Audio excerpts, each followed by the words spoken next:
A report from the Mental Health Association of Oregon says numerous mental patients are being raped, robbed, and are living in filthy conditions in downtown Portland. Meanwhile, Damage State Hospital has been ordered to reduce its patient population, pushing more and more mentally ill into Portland's Skid Row area. During the last 3 months, a Channel 2 News investigative team has looked into the problem. An undercover investigator lived in the squalor of one hotel for a time to bring to light the conditions some mental patients are left in. Beginning tonight, Randy Ripplinger airs a series of reports on The Last Resort.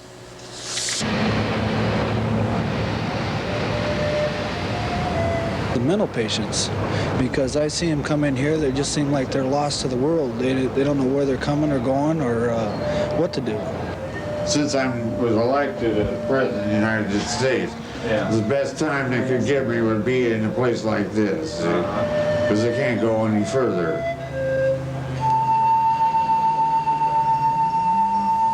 No one knows how many mentally ill people live in the Burnside district. There are places you can always find some. The Bridgeport, Biltmore, Arlington, and Athens hotels house them.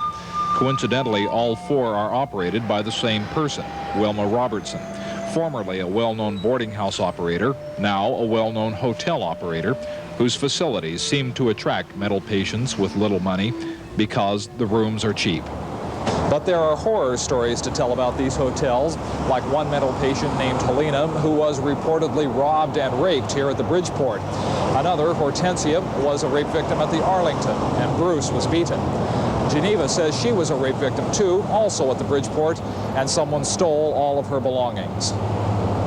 There are more reports of Social Security and welfare checks disappearing and employees claiming they were cheated out of pay and receiving no W-2 forms for filing income tax. There will be more about Robertson's operation later in these reports, but tonight you'll see the world of the mentally ill on Burnside largely through this man's eyes. For 9 days and 9 nights, he posed as Jeff Anderson, a fictitious mental patient living in the Bridgeport Hotel on Portland's Burnside district.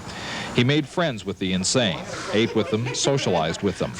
15 former damaged patients live here during his stay. Their experiences were his.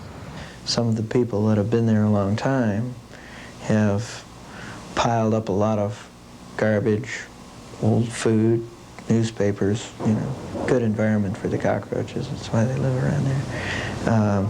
Some of the rooms are a terrible mess, and the hotel doesn't clean the rooms at all. That's the responsibility of whoever lives there. There are some people here, like Jeff, who manage to wage a war against the filth. They catch the cockroaches and straighten their own rooms. Others neither have the inclination nor the ability to care for themselves. I've been on Earth ever since 1939. Yeah. That's what I'm here for, is to clean up the planet. Food is a concern. Jeff brought home a bottle of wine, a box of crackers, and a jar of peanut butter one day. It was stolen from his room that evening. The lock on his door doesn't work. Some places like the Bridgeport feed their residents when they have food. For 2 weeks this month, the Bridgeport had only rice, potatoes, and oatmeal to serve its boarders. So the mental patients and other down and outers head for the soup lines.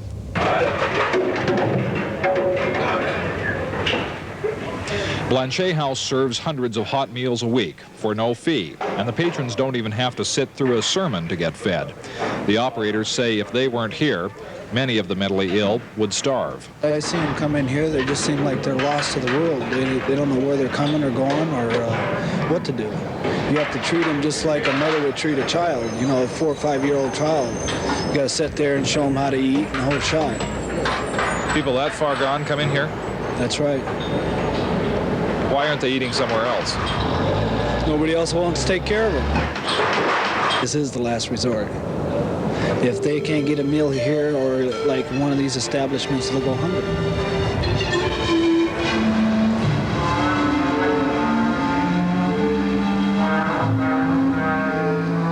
The mentally ill are often poor, but usually they have some money, often from welfare or Social Security checks. $251 was this month. But other months it's been lower than that. It's been $240.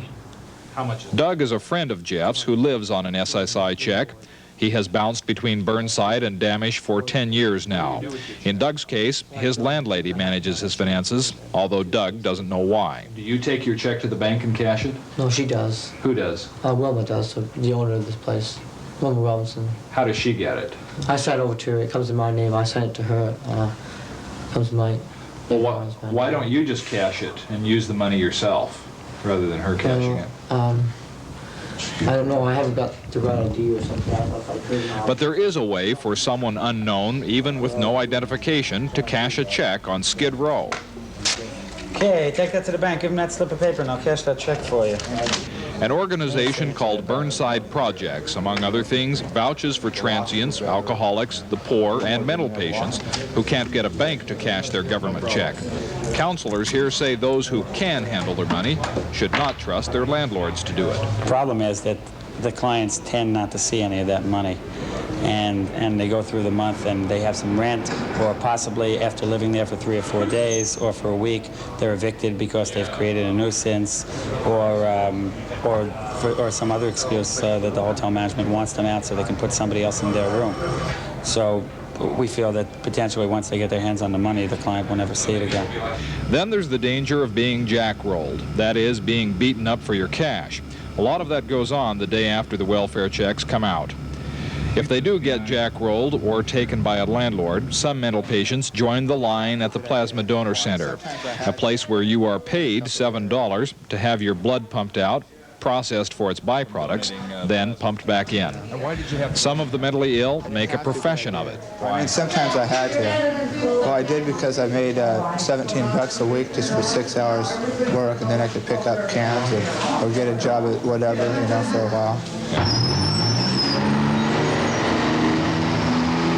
To the extremely poor, the alone, the mentally ill, trying to find a place on the outside, even a few dollars can be very important. We're kind of left to be on our own, and it's a lonely existence. If you don't have any money in this society, people just, well, you don't have anything to do. And Does money make the difference? In a sense, for the necessities, yes. For a place to stay that's dry and comfortable, for food, and maybe a little entertainment here and there.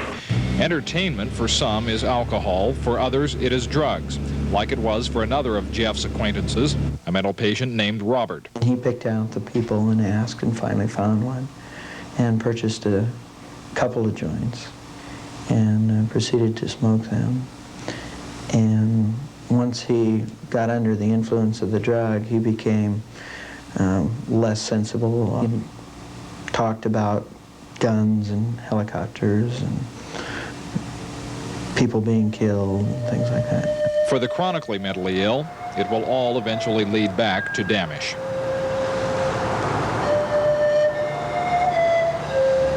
I remember walking down sidewalks, getting angry over anything because I didn't belong, I didn't fit. All my memories were hospital memories, and it's really a low feeling.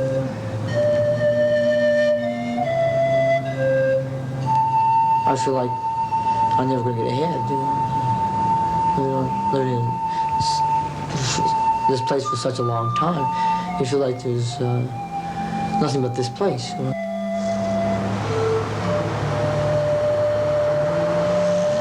They're the absolute last resort. It's the end. Nobody feels good about sending somebody out to those kind of places. So why then does Damisch continue to refer people to this area? Does anyone follow up with them once they're here? Those questions are supposed to be answered in a process called case management. That process begins at Damisch, and tomorrow we'll take you there. Randy Ripplinger reporting, Channel 2 News.